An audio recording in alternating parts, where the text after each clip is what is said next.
Hey, mamas, welcome back to another episode of the Reawakened Mom podcast. And I'm here for a solo episode to share something that happened last week when I was on a coaching call with one of my clients. And we were talking about living kind of in like Groundhog's Day, right? So her day just felt like the same over and over again. She actually works from home.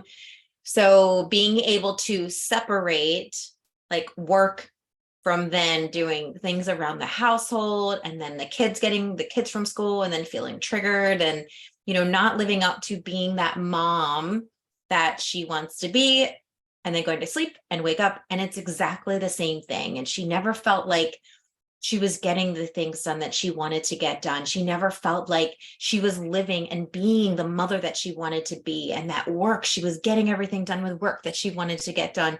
And the relationship with her husband, like, well, what the heck is that? So, have you ever felt that way before? Have you ever felt like you are just living your life on repeat? Nothing changes. It's the same every single day. There's not a lot of joy in your life. You're not doing things for yourself. You aren't feeling necessarily fulfilled in the things that you're doing. Maybe the things aren't lighting you up. So, what I wanted to share on this episode, if you feel that way, or if you're feeling stuck, in this vicious cycle of the same thing, monotony over and over and over again, I wanted to share a couple tips that I shared with her to see if they will maybe help you so that you can take maybe one of these tips and it will help you move forward in your life in a more positive way, in a more joyful way, in a more happier way, in a more less overwhelmed way, a less stressful way, a less triggering way.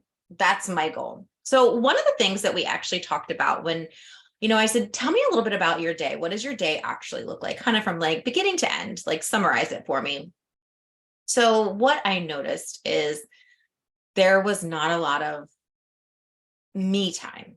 There was none actually. Even finding out like maybe what she had done before. And what exactly is me time? That is whatever that is self-care for you. Working on you for you, connecting with yourself versus connecting with the outside world. That could be many things. It's whatever lights you up, whatever calms you, whatever makes you feel good. So me time, it could be, yes, I'm going to get a massage. I don't know what that is. Massage. Maybe I'm going to go to float. Maybe I'm going to go to the beach. Maybe I'm going to go on a trail. Maybe I'm going to call a friend. Maybe I am going to sleep a little bit later. Maybe I'm going to wake up and have a cup of coffee. Maybe I'm not going to drink coffee. Maybe it's health related. Maybe it's caring for yourself so that you feel energized, you feel good. Maybe it's sitting and reading a book. Maybe it's doing crossword puzzles. What is that me time? Maybe it's horseback riding. Maybe it's dancing. Maybe it's putting your favorite song on and just dancing for 5 minutes. Maybe it's getting a super long, super hot shower like my teenagers. Me time can be anything for you and you alone. It could just be sitting in your car and with the sunroof open and just like feeling the sun on your face. So that was one of my suggestions to her. Throughout your day, find some time. Actually, you're not going to find the time. You're going to have to make the time. Let me reword that because you will never find that me time. You have to schedule it in just like you would a doctor's appointment. You're going to schedule in that time, 5 minutes, half an hour, 1 hour, going out for a walk.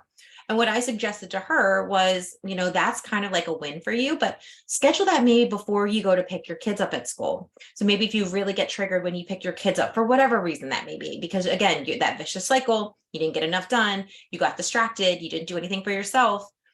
Schedule that maybe like a half an hour before you have to leave to go pick the kids up. Your me time. So you feel recharged, you feel refreshed before you're going to get your littles or your big ones at school. Me time. Schedule that into your calendar every single day. And it does not have to look the same every day. It doesn't have to be the same time. It doesn't. Mom life is crazy life, right? But we can schedule some of those things and sometimes it's not going to happen. We know that. but schedule it in. So more than likely it's going to happen than if you don't schedule it, because we can always find something else to do. We can always find that pile of laundry. We can always, find something else to do, but schedule that in. The second thing we talked about was asking for help. So there were certain times of the day when she felt more stressed than not stressed. And some of those things were triggered. And because these conversation came about because she was getting triggered with her kids at bedtime or during bath time, she was getting triggered because she was trying to rush through it and they wanted to play or they wanted to do something else. And so maybe then she would yell, or maybe she wasn't the mom that she wanted to be. So what would be a time during your day when you feel most stressed, when you feel most triggered, when you are not acting in alignment the way the mom that you want to be? And what I suggested is, if you can, so if you have a partner, if you have someone that can help during that time, maybe it has nothing to do with your kids, but if it is, because a lot of the time we're triggered from something else, it's not even our children, it's something else that happened through the day, it's something else that happened in our past, in our childhood, we need to do a little bit of inner work on that. But think about when you get triggered. So maybe take out a note paper, like put this in your notes on your phone. When am I getting triggered? When am I most stressed? Is it first thing in the morning trying to get my kids ready for school? Is it when I have to go pick them up because then we have this, and this to do? Is it bedtime? And then what I want you to think about doing is there someone, or is there a way you can ask for help? Maybe it's your spouse. Maybe you can tag team and flip flop. Maybe what they're doing when you're giving a bath is cooking dinner or cleaning up the kitchen. Maybe they're outside. Maybe you guys can tag team and flip flop to help each other out, because so many times as moms, we do not ask for help. We do not ask for help enough. And then when we receive help, we critique how we got help. I mean, really. Yeah. Say an amen right now in the car if you're hearing me on this. We ask for help, and then when we receive help, we critique it. It wasn't good enough. It's not the way I would have done it. And so people don't want to help anymore. But I want you to think first, when am I getting triggered? Is there a way I can ask for help? Do I have someone in my household, or do I have a family member, or do I have a close friend that I can ask for help during this time? Maybe we flip-flop schedules. Maybe I need to add some me time right before that time that I get triggered. Maybe I need to add some breath work right before that time. Maybe I need to change the things that I'm saying to myself so that then maybe I won't be triggered. Or maybe I need to look at the situation differently. If it's bath time and your kids are playing, let them play. Have a good time. They're only kids once. They don't know. They're just having a good time. They're using their imagination. They're splashing. They don't want it to go quickly. So maybe you need to just take a little bit of extra time and get them in earlier so that they can play later. So you can get them to bed. So you can spend time with your husband after you get them to bed. So that's step number 2. So the first thing we talked about was me time. The second thing we talked about was asking for help, especially during those times when you get triggered or you're most stressed. The third thing we talked about was business. So she works at home and I work from home as well. And I know that there are so many distractions because you're in your home, you're seeing everything, right? Right now I'm seeing the cat hair everywhere. My cat is shedding like crazy. It's all over my stairs. It's all over my living room, the family room. It's everywhere. It's driving me insane. But I am stopping myself from getting my vacuum out right now and going and vacuuming. Why? Because right now I'm working. That vacuuming can take place at any time. I can even ask my kids to help vacuum later on in the day. It does not have to be done. It is not an emergency. It needs to be done right now. Okay. So in, on, and off. This is a concept that I got from my business coach when I had hired her, Brigitte, like 2 years ago. And so she brought up this concept and I've heard it other times. And so I brought it up with my client because, there are so many things in a business that we can group together, that if we group them together, those are things that are in our business. There's things that are on our business. So in your business, maybe that's like you have to make coaching calls. Maybe that's you have to have client calls. Maybe that's you have to go to in-person meetings. Maybe you have to do things that are in person. You're doing podcast recordings, like you're trying to be visible yourself. Those are things like in your business. on your business is all the like behind the scenes stuff, like the I was gonna say academic things, but it's all the things, the administrative tasks. Maybe that's the emails, the content, the research, all of those things that you might have to be doing that can kind of be grouped together in a certain time frame, in a certain day. So maybe you're not feeling so overwhelmed all the time, but you can group these things together. You can set a timer for 45 minutes. I'm going to sit at my desk and this is what I'm going to work on. At the end of the 45 minutes, I'm going to leave my desk for 5 minutes. I'm going to use the bathroom. I'm going to go get a drink of water. Maybe I will put that laundry in the dryer, release all that stuff going on in my brain. And then I'm going to come back and I'm going to set an intention for the next thing that I'm going to work on. Maybe I need to work another 45 minutes on all those on activities. Maybe I need to do that. Maybe I'm going to move to something else that I need to be doing. And I am then recording a podcast episode. You know, you can structure your day in such a way that you can group the same type of tasks so that you're not doing like those same monotonous tasks all day long, every single day, unless you have to. But if you have to check email every day, like maybe you just schedule, I check it 2 times a day, like first thing in the morning when I get to my computer, and then I send my emails. Then I do other things. I don't have my email open and I check it again, maybe like a half an hour before I'm going to clock out for the day. So that's what I suggested to her. Let's make a list. Tell me everything you do in your business. So I want you to do the same thing. Make a list of everything you do in your business.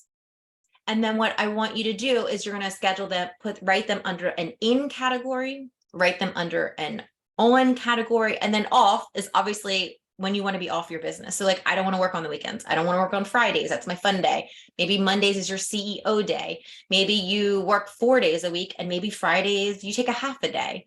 If you can do that. Obviously, if you work a job that you do have set hours, then that's a little bit harder, but you can still do the same concept if you have to work outside of the house and you work in an office building versus if you are working at home. That is a concept that I wanted you to have so that you can visualize that. Sorry, you know what? Being completely honest here, this is real life because I forgot to put my computer on focus so that I do not get text messages. And this is real mom life, and I'm going to keep it real on the podcast. I just got a text message from my son that came through my computer about something in baseball. So I'm trying to read it and continue to talk. So, you know, who needs to edit this out? This is real life. So yeah, I'm keeping this in here, but in, on, off, it's a great concept. I suggest you try it. You know, it's awesome. You can probably Google it to find more information or send me a message about it, but you can do this no matter what kind of business you do, even if you have multiple businesses. That way you can try to figure out how many hours you're actually working on your business, how many are distracted. If you actually research and Google, you know, an 8-hour workday, no one is actually working those 8 hours because you're getting distracted. You're getting up to go to the bathroom. Someone's coming to your office. Somebody's giving you a phone call. You know, you're checking your email. Oh, wait, you got on social media. You know, you go for a bathroom break. It's extended a little bit longer. You actually aren't working 8 hours. So don't think that when you're at home, you have to work 8 hours, right? We want to work smarter, not harder here, especially if your goal from working from home, if you're able to, is for more freedom. Right? We want to be smart about this and not get distracted and not be organized in our business when we are at home. So I hope that these like 3 tips helped. I know that they really helped her. She's super excited. There's other things that I shared with her, but those are just a couple things that I really thought could be beneficial to you. You know, it's the beginning of April. And maybe you try to plan your month. Maybe you want to plan your week and get better about scheduling your week out so that you feel really good about it, because every single day is that cycle. It's going to come back to the next day. So it is that Groundhog's Day, but it doesn't have to be. If you can plan your day, plan your schedule, how you would like it to look. Ideally, things happen. We know this. Be flexible, be comfortable with that, knowing it's okay. Something might change, but at least I know I'm planned out. It's like meal prepping, right? If you meal prep, how amazing is that? You've got all this food. It's ready for you when you're hungry. You want to go grab something. You don't know what you want. You're like, oh yeah, I already baked a whole bunch of stuff. Oh, I already cooked a bunch of veggies. I already chopped them up. So instead of going to grab that cookie, I'm going to go grab my carrots. I mean, I'll still probably grab the cookie, but you know what I mean? Like, you're just being prepared. And that's the best that we can try and do for ourselves so that we can hopefully break that Groundhog's Day schedule and have more joy and have more fun in our life and plan the things that we really are important to us, because the number one thing is taking care of yourself, that me time, scheduling time for you. Because if you aren't taking care of yourself, how are you going to work your business? How are you going to take care of your kids? How are you going to connect with your spouse? How are you going to create those friendships? How are you going to be on a podcast if you don't plan it out? Like, let's do a little bit of work to hopefully help us in the end make life easier for us, right? Isn't that what we want? We want more harmony in our life. We want to feel amazing. Go back and listen to the episode that I recorded last week, all about how our lives can feel like an elementary band. Go back and listen to that episode if you haven't already. So thank you so much for listening to this episode today. I would be so thankful if this resonated with you at all. Please share this episode on social media. Tag me, melissa.clampett. On Instagram, please do that. Like, take a screenshot of this episode and share it and tag me, because really that's how the message gets out to more moms. And that is what I'm so passionate about, is just helping moms just feel less overwhelmed and feel like they have more overwhelmness in their life. So thank you so much for being with me today, and I will see you on the next episode.